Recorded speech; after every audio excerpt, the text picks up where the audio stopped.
সাজুকে যে মারার অর্ডার দিলেন, সাজু তো কাল মারা যাবে।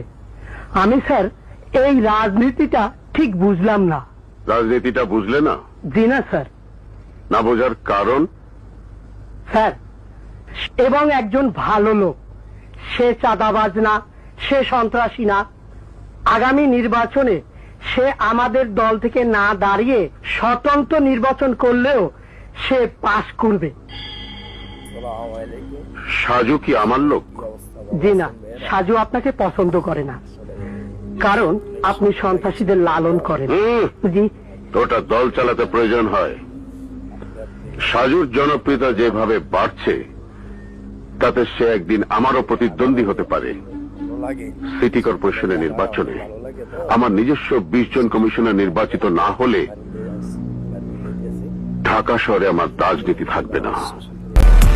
সাজুকে খুন করা বাবদ ওই বোম্বা জাহিদ দেবে 20 লাখ টাকা।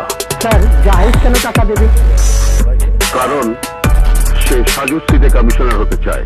স্যার, তাহলে হিসাবটা দাঁড়ালো এমন, সাজুকে খুন বাবদ জাহিদ আপনাকে 20 লক্ষ টাকা দেবে, খরচ 5 লক্ষ, বেঁচে যাবে 15 লক্ষ।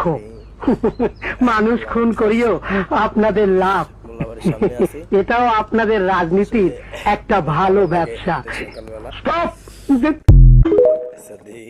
গাড়ি আছে ও দেখো।